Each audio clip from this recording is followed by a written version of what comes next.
क्या आपने कभी सोचा है कि रात 8 बजे के बाद आपके जीवन में क्या परिवर्तन हो सकता है?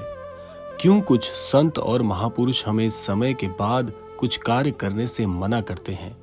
आज हम नीम करौरी बाबा की शिक्षाओं के माध्यम से इस रहस्य से पर्दा उठाने वाले हैं। इसीलिए ये वीडियो आपके जीवन को एक नई दिशा देने वाला है। इसीलिए इसे अंत तक जरूर देखिएगा। आइए प्रारंभ करते हैं आज के इस दिव्य अध्याय को। नीम करौरी बाबा, जिन्हें लोग प्यार से महाराज जी कहते हैं, एक ऐसे महान संत हुए हैं जिन्होंने अनगिनत लोगों को आध्यात्मिक मार्गदर्शन दिया है। वो प्रेम, भक्ति और सेवा को ही जीवन का मुख्य लक्ष्य मानते थे। बाबा जी ने सिखाया है कि मनुष्य का हर कार्य एक ऊर्जा उत्पन्न करता है और हमें अपनी ऊर्जा को सही दिशा में लगाना चाहिए। रात 8 बजे के बाद सतर्क रहने की सलाह भला क्यों दी जाती है? नीम करौरी बाबा कहते हैं कि रात 8 बजे के बाद हमारे मन और शरीर की ऊर्जा बदलने लगती है। इस समय नकारात्मक शक्तियां अधिक सक्रिय होती हैं और यदि हम गलत कार्य करें तो ये ऊर्जाएं हमें प्रभावित कर सकती हैं। आइए जानते हैं वो कौन कौन से कार्य हैं जो हमें रात 8 बजे के बाद करने से बचना चाहिए और क्यों। सबसे पहला, गलत भोजन का सेवन करना। महाराज जी कहते थे कि रात में कभी भी आपको नकारात्मक ऊर्जाओं से बचने के लिए ईश्वरीय आवेश की आवश्यकता होती है। इसी शिक्षा के अनुरूप यदि इस बात को गहराई से समझा जाए तो एक बात समझ में आती है कि रात में ऐसा भोजन जो कि तामसिक रूप से पूरी तरह से अशुद्ध हो, ऐसा भोजन करने से बचना चाहिए। क्योंकि आप सोचिए कि ऐसे समय में जिस समय नकारात्मक ऊर्जाओं का प्रवाह ज्यादा रहता है, उस समय में यदि नकारात्मक भोजन अर्थात नकारात्मक ऊर्जा का सेवन आप करेंगे तो आप सोचिए कि नकारात्मकता के ऊपर और ज्यादा नकारात्मकता आपके जीवन में आप स्वयं जोड़ने जा रहे हैं, वो भी ऊर्जा के माध्यम में। तो सोचिए कि आपसे अच्छे कार्य भला कैसे होंगे।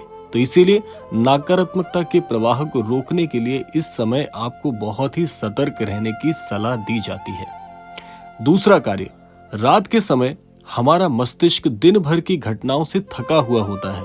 जैसे आप सब ने देखा होगा कि हम सभी किसी न किसी कार्य क्षेत्र से जुड़े हुए हैं और जब उस कार्य क्षेत्र से हम बाहर निकलते हैं तो शांत दिमाग की अवस्था में ऐसी चीजें ज्यादा स्मरण होती हैं जो कि हमने दिन भर में की होती हैं। तो ऐसे समय में जब हमारी ऊर्जा कम हो रही होती है और थके हुए दिमाग में पूरे दिन की जो घटनाएं हैं वो आने लगती हैं, तो इस समय किसी से भी बहस करने से या गुस्सा करने से नकारात्मक ऊर्जाएं बढ़ जाती हैं। अर्थात ऐसे समय में आपको क्रोध और वाद विवाद से हमेशा बचना चाहिए।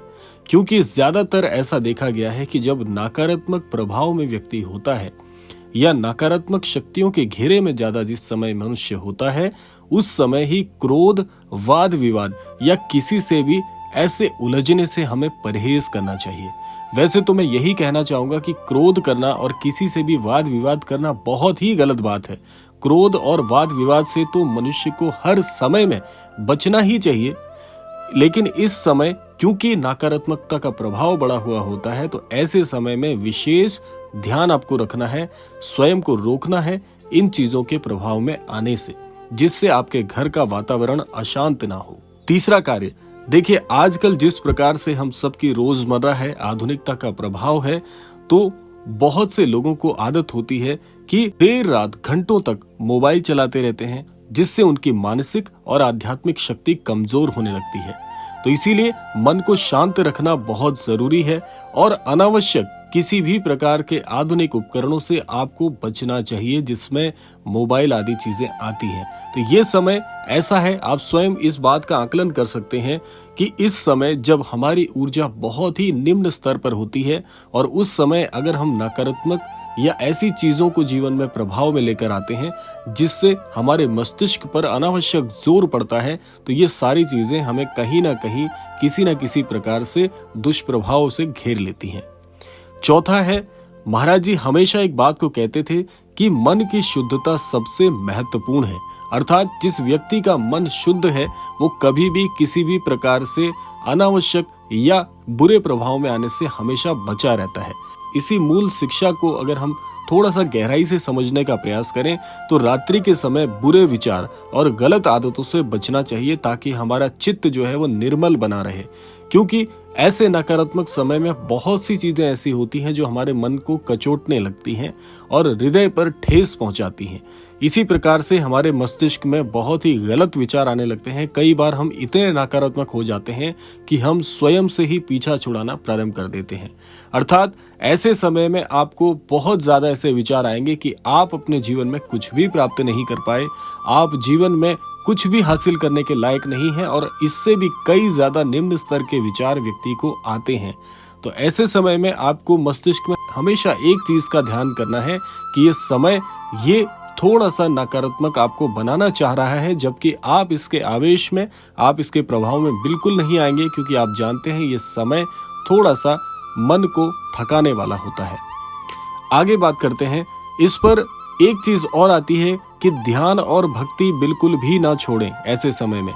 यदि आप चाहते हैं कि आपका मन शांत और सकारात्मक बना रहे, तो रात में सोने से पहले 15 मिनट कम से कम ध्यान करें या भगवान का स्मरण करें।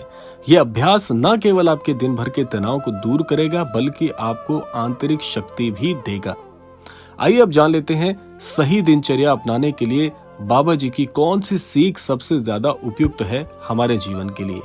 अब यहाँ पर एक प्रश्न उठता है कि यदि हमें इन कार्यों से बचना है तो रात में क्या करना चाहिए महाराज जी के अनुसार।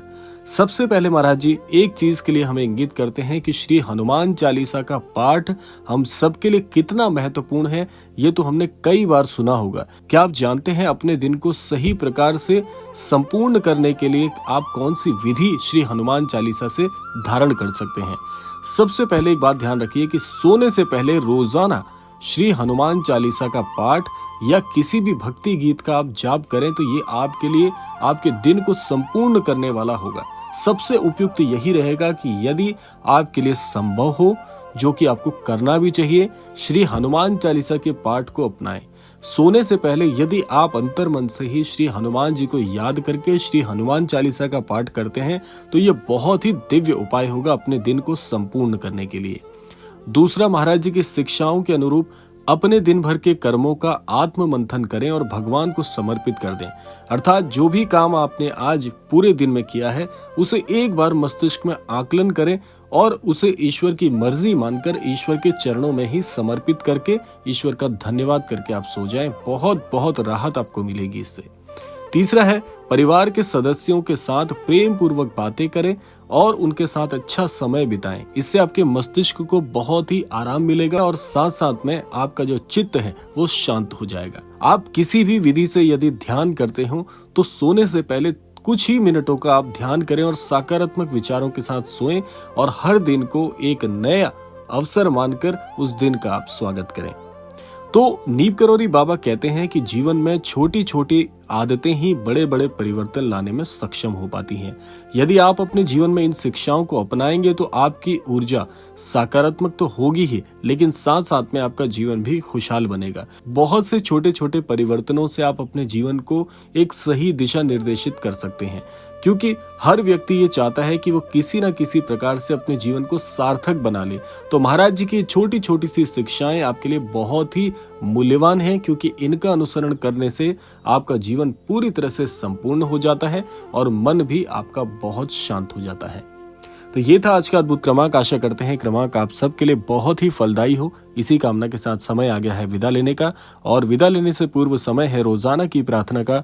यही प्रार्थना करना चाहूंगा कि श्री महाराज जी सभी को सन्मति और सद्बुद्धि की प्राप्ति कराएं और इस संपूर्ण सृष्टि का, इस संपूर्ण लोक का कल्याण हो। इसी कामना के साथ विदा लेते हैं। मिलते हैं अगले क्रमांक में। तब तक के लिए जय श्री राम, जय गुरुदेव, जय उत्तराखंड।